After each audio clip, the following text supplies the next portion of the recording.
Good morning and welcome to the show. I'm here this morning with Chuck Giambra from the Kaleidoscope Theater. Chuck, thanks for coming on the show. Sure, Don. I'm honored to be here. Yeah, and Happy New Year, by the way. Yes, It is a brand new 2015. Yeah, it is. And not only that, you got a brand new play here. That's coming out to the Kaleidoscope. Said the spider to the spy. Yes, that's our first play in 2015. Opens the 9th of January. And tell me a little bit about the play. Well, we don't want to give anything away, but my character in the play is I am the man. The man. You could take that a lot of ways. Like sticking it to the man kind of deal? You could take that a lot of ways. Yeah. But actually, I don't know who I am.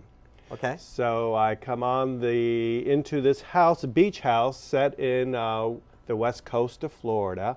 Okay. And I enter in the door, and I think it's my house. But then again, I'm not really sure if it's my house because I really don't know who I am.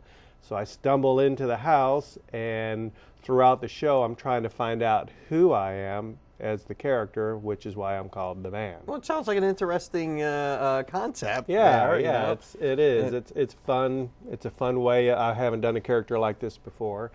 Usually I know who I am when I go on stage. Yeah, so are there a lot of twists and turns in this? There are. It sounds that way. It's a mystery. Right. But it's a comedy mystery.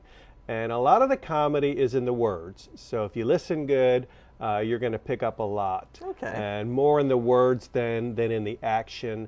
So it's a fun play, and we have 9 actors in the show. And I've only been on stage with 2 of the actors out of the 9. So Kaleidoscope always creates a talent pool. And most shows, you'll see a new actor in most shows. So they don't just have their set crew that they go with every show. People come and go, and they... we do. Yeah. So we have a good talent pool, but we have open auditions all the time. In fact, we have an audition Monday. Oh, really? Okay. And Tuesday for Dixie Swim Club. Can anybody just go in and audition? Exactly. You That's don't have to be an how I actor? got started. I don't need a SAG card or anything. You just show up. That's how I got started, yes. Somebody challenged me, and they said, I'll go if you go. Don, you know how that works. Yeah, I know. Guess who showed up? I showed up. You did, but you stayed. Where's this other person? Yeah. They never showed up. Right. And but she showed up, and it was the first show that I auditioned for back in 2004. And got the part, and I was an angry character, and I've played a lot of little angry characters. I know I saw you in a play that way you were an angry guy. Yeah. I forget which one it was, but I enjoy the theater. And it's kind of like a thinking person's entertainment. It is. Because as you alluded to earlier in the play that you're in now, said the spider to the spy. You know, there's some twists and turns in the plot. You really got to think things through. Exactly. It's kind of live, and what I like about the Kaleidoscope in particular, it's a real intimate setting there. It is. You're close. You're close up, and you can see the actors real well. Exactly. Which is what you see is what you get. See, it's not like when you go to the movies. There's a lot of effects and flashbang. This is a real human experience. That's when why you go we to don't the get a theater. second take. Yeah. No, that's why we rehearse for Yeah, 6 true. weeks. Not like this show. Yeah, no. We get second and third takes. You know. We're not live? No, not yet. I feel so much better. No. No, I mean we are live. Yeah, that's right. But yeah, you don't get several takes, so you do a lot of rehearsal, and we rehearse anywhere from 4 to 6 days a week, depending on the director, and it's usually about 2 hours a day. And and when you come to the stage, that's not when you memorize your lines. So No, you it have takes to, a lot of you do that. A lot of homework. Yes, at red lights and places, like that. I don't So if you recommend see me talking to myself, that's probably what I'm probably doing a show. You're running lines as you're sitting at the Exactly. red light somewhere Yeah. here in town. We got to run off to the local weather, but on the other side of that, I want to talk more about what it takes to become an actor, why people gravitate to that, Sure. and the value that it brings to the community. Thank you. We'll be right back after your local weather. Welcome back to the show. I'm here with Chuck Giambra from Kaleidoscope Theater in Actors Studio. So, Chuck, tell me, what's your motivation for this play? No, I'm only kidding. Well, it's not monetary. It isn't, because, during the break we talked a little bit about, like, who pays for all this? Yes. Yeah, Kaleidoscope Theater, from as far as I know, and I've been told, that we're the only or the longest and only right now all-volunteer theater in the state of Florida, or the longest running all-volunteer, because Kaleidoscope Theater has been in existence, this is a 44th year. Wow. And we have some founders of the theater that are still involved. And as a matter of fact, this play is being directed by Sandy Wilson, and she's been there the entire 44 years. Wow. When you look at the set from top to bottom, all of that was designed, and most of it was put together by her husband, Charlie Wilson, who does a lot of the set designs. And when you think about it, Don, we have this play is starting January 9th, and then it's going through January 25th, and the first Friday in February, the next show starts. Man, so how do you do that? That's a busy place. Well, the way they do that is they actually build the set so that it can go through several shows with minor changes. So when you look at it, and I'm glad I'm not involved in that part of it, but when you look at it, hey, what is it going to take? How can we get these actors on stage that Monday after we close on Sunday and actually have a set for them to work on that's going to need minor work for the next but look totally different. So they make versatile sets so that they could utilize one set from one especially when they're back to back to back. We like to take advantage of the snowbird season, so we put as many shows into that time block when the snowbirds are here, because they are strong supporters of our theater. And a lot of them, they come here year after year and they look to see what's Kaleidoscope showing. Well, let's face it, if you're a snowbird, you're coming down here for the enjoyment of the weather and whatever the area has to offer. And I could certainly see them being patrons of the theater as well. And we've had some actually take roles while they're here. And that's amazing, Yeah.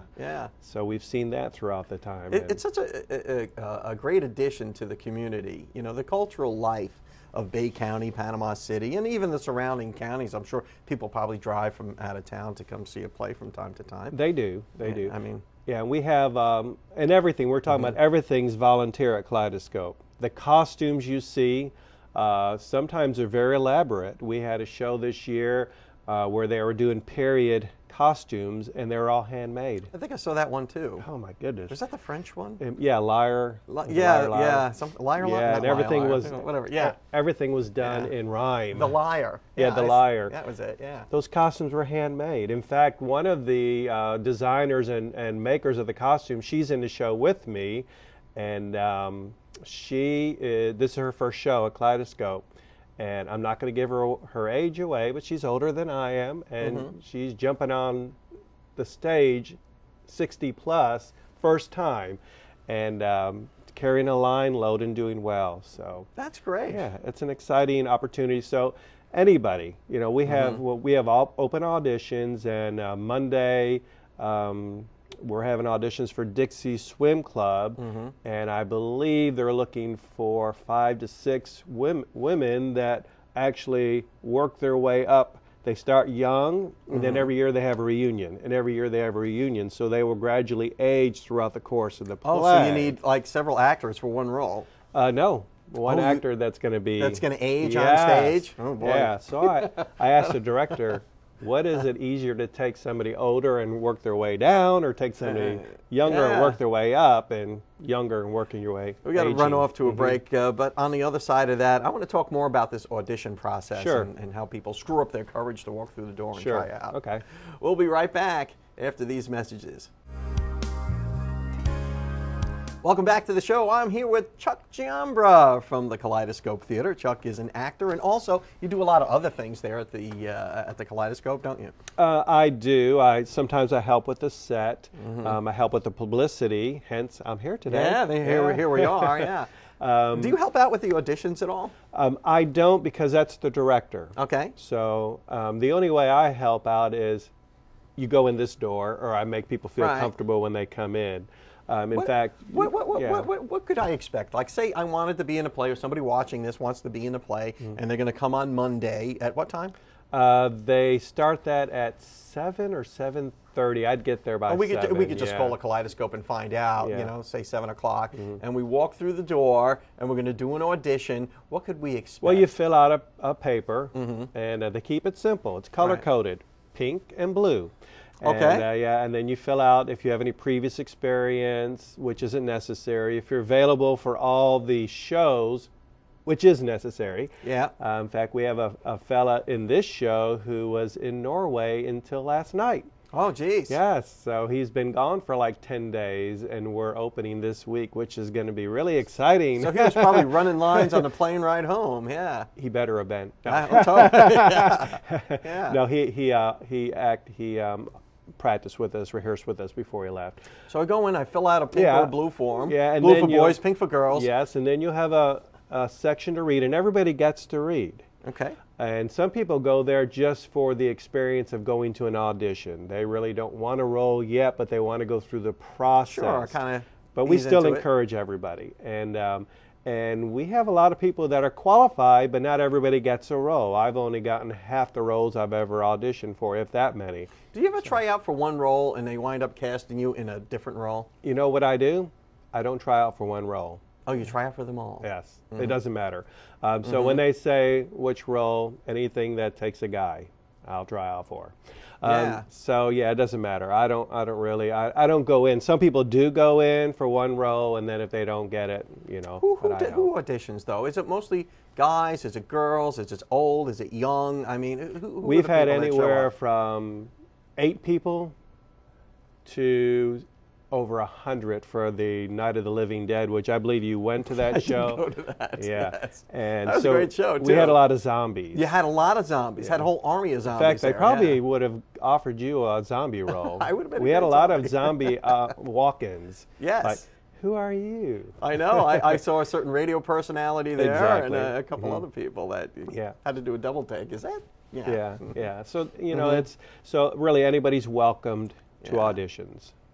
Well, so it's people from all walks of life. Exactly, yeah. And it's a great outlet, and it keeps the community vibrant, and I guess it helps you with networking too, with like-minded people who appreciate art and the theater. Yeah, and we have a new lighting person, and I apologize I didn't get her name, but she graduated with a lighting degree, and she's added a lot of nuances into the show that she looked at and said, you know, this is a simple show. And then she saw what she could do to make it more complicated for her.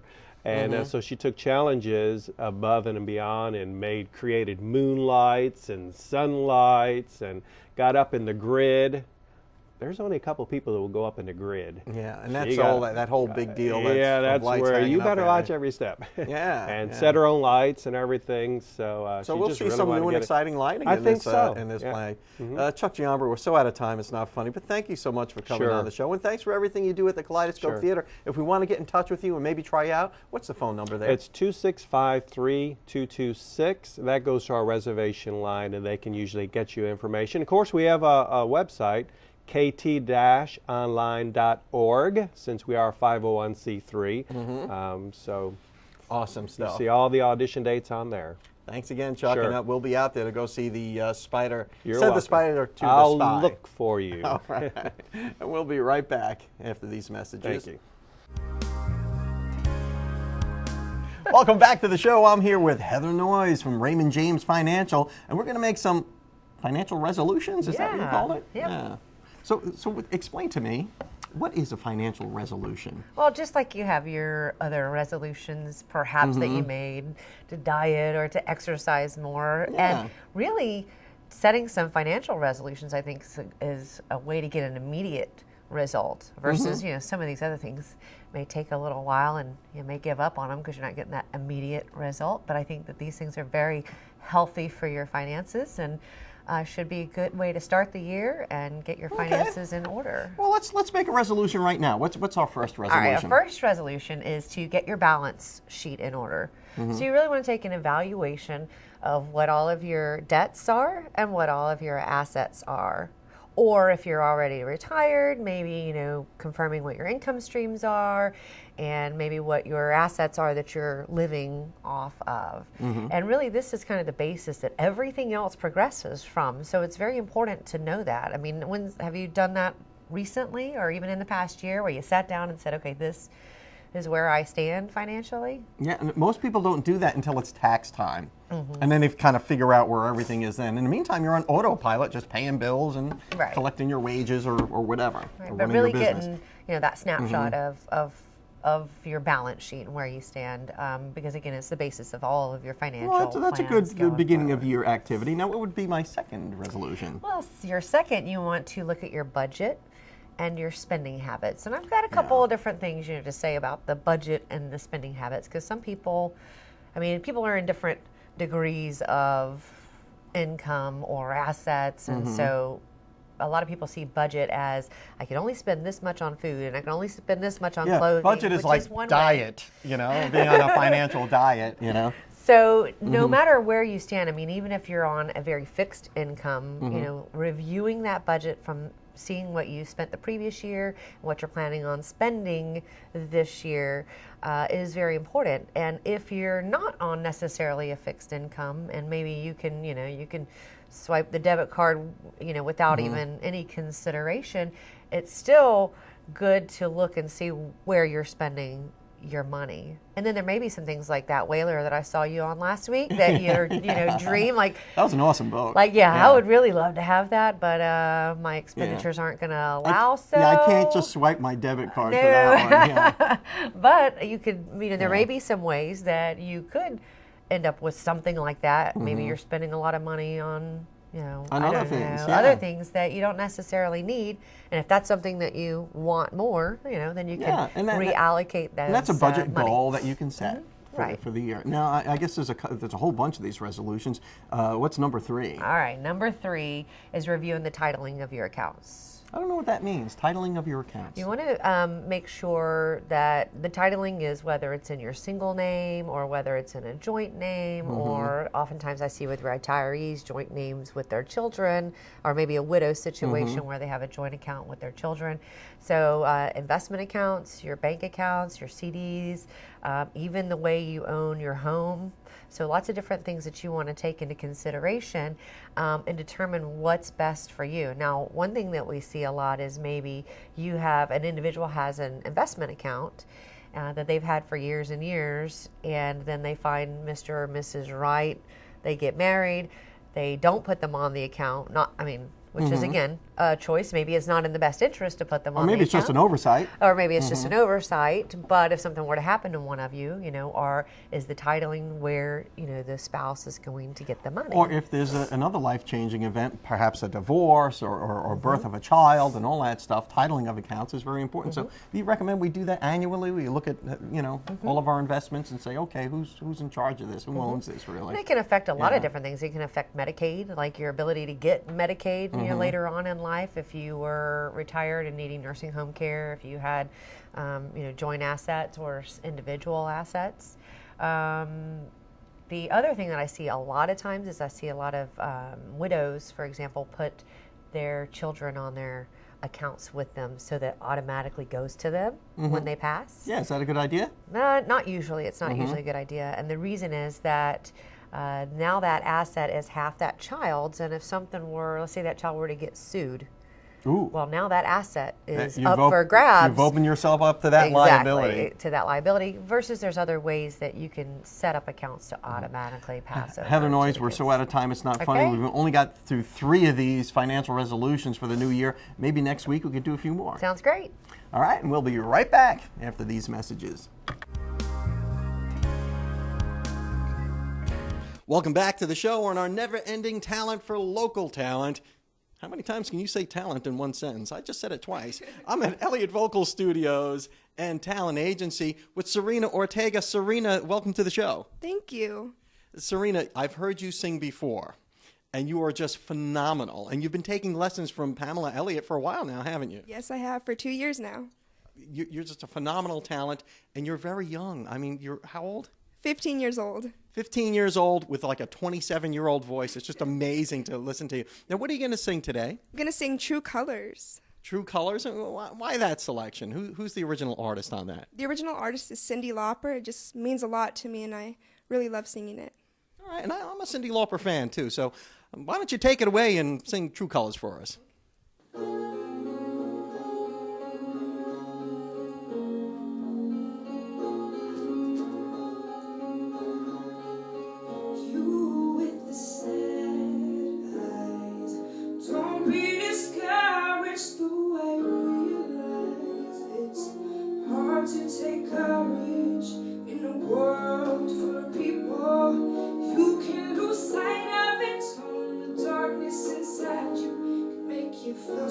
snowstorm, but I see your true colors shining through. I see your true colors. That's why I love you. So don't be afraid to let them show your true colors. True colors are beautiful like a rainbow.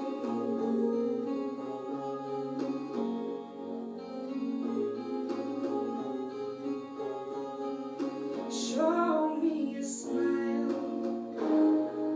Don't be unhappy. Can't remember when I last saw you laughing. If this world makes you crazy and you've taken all you can bear, you call me up because you know I'll be there.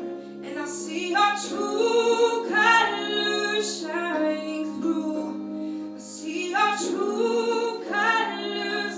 That's why I love you. So don't be afraid to let them show your true colors. True colors are beautiful like a rainbow.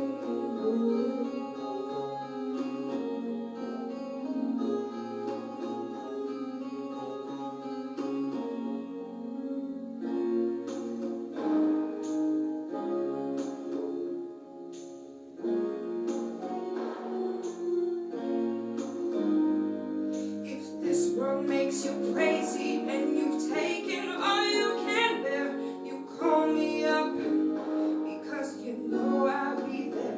When I see your true